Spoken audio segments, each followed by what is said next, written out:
Welcome to the RV Park Mastery Podcast, where you will learn the correct way to identify, evaluate, negotiate, perform due diligence on, renegotiate, finance, turn around, and operate RV parks.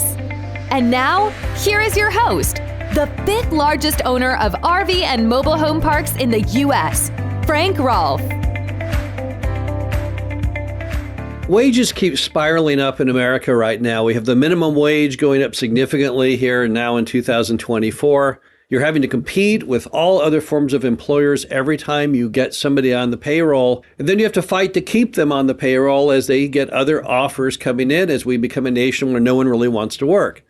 This is Frank Rolfe of the RV Park Mastery Podcast. We're going to talk about what to do when people want more money, and most specifically, why you should not try and pay them using equity in your RV park.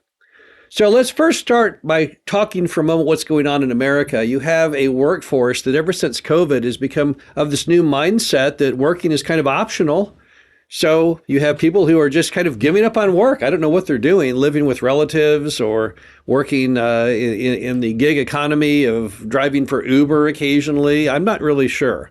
But the bottom line is suddenly you've got fewer people wanting to work.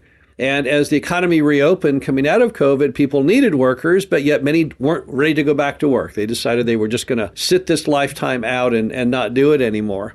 And at the same time, you've got all kinds of labor unions out there rabble-rousing that they can get people ridiculous sums of money. Case in point, UPS drivers who are now making $170,000 a year, it is rumored.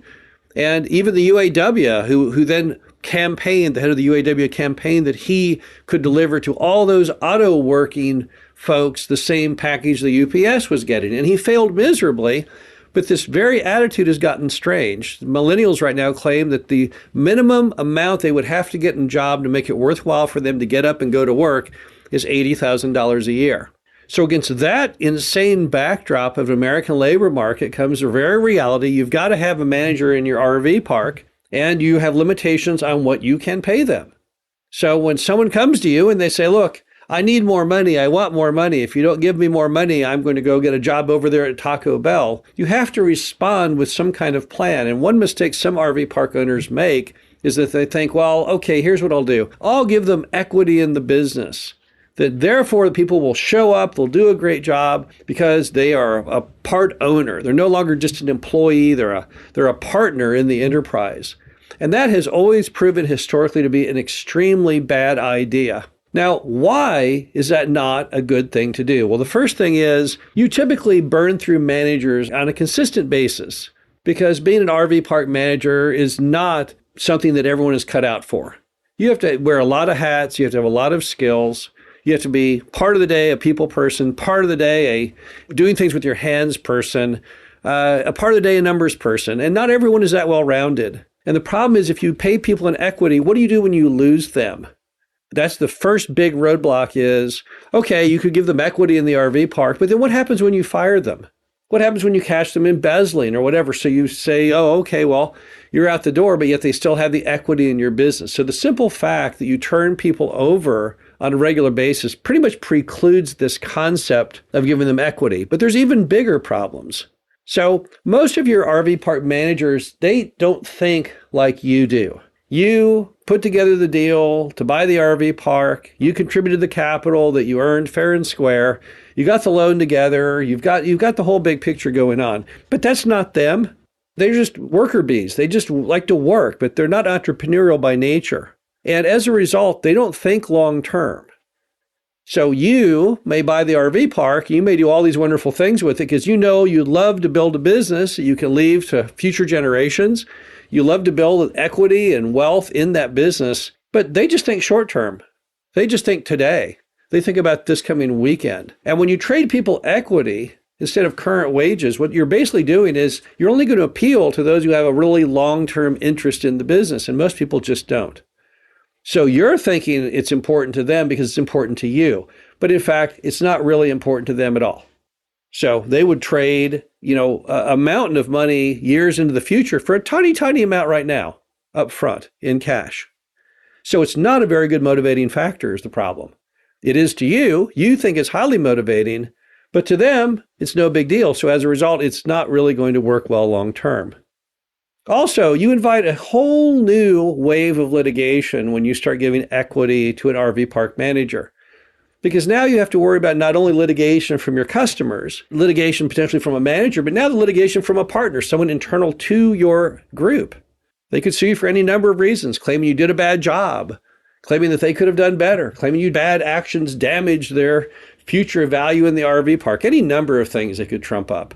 Remember that we live in a nation that has more attorneys than all the rest of the world combined. We are a one-stop litigation machine. So as a result, you can't be creating your own landmines by creating your own new avenues of litigation. Finally, managers are not so valuable to your RV park that they're even worthy of having equity. Think for a minute of why you have all the equity in the RV park. That's because you raised the money for the down payment, you put the loan together, you found the deal, you negotiated it, and then upon closing, you've turned it around, you're operating it, you've done all those things. What's the manager done?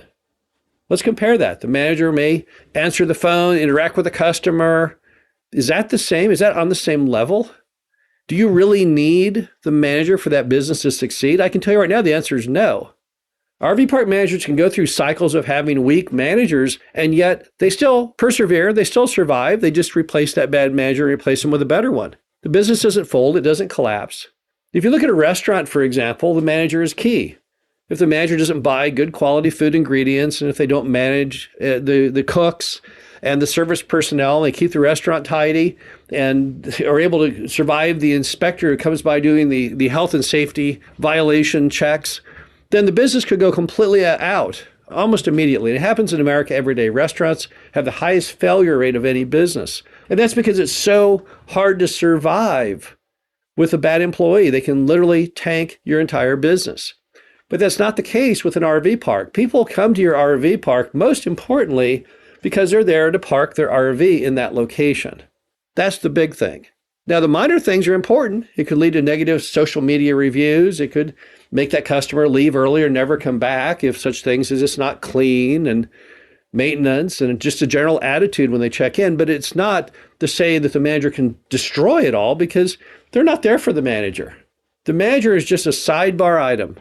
It's not by any means the main part of your business. The main part of your business you put together because you chose the right location with the right infrastructure and all the right physical plant attributes for the business to flourish, not because of them. If you had an NFL team and you have a great quarterback like the Kansas City Chiefs have right now in Mahomes, that's worth it. They pay Mahomes a huge amount of money because without him, the team can't go anywhere, and they know it. But the RV park manager has none of those characteristics. So because they're not, by any stretch of the imagination, the most vital part of your business, they're just not worthy of equity. It just doesn't make any sense. Now, I can tell you endless number of horror stories from people who did give equity to managers. It never has a good ending that I've ever seen. But I cannot give you even one example of it ever working.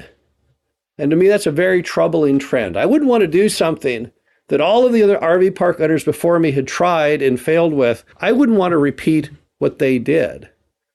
As a result, when it comes to compensating your RV park manager, go with money, give them a healthy amount, give them an attractive bonus if they can take actions that benefit the business, but leave equity off the table. This is Frank Rolfe, the RV Park Mastery Podcast. Hope you enjoyed this. Talk to you again soon. Thank you for listening to the RV Park Mastery Podcast. Be sure to visit us at www.rvparkmastery.com, where you can learn the correct way to identify, evaluate, negotiate, perform due diligence on, renegotiate, finance, turn around, and operate in RV parks.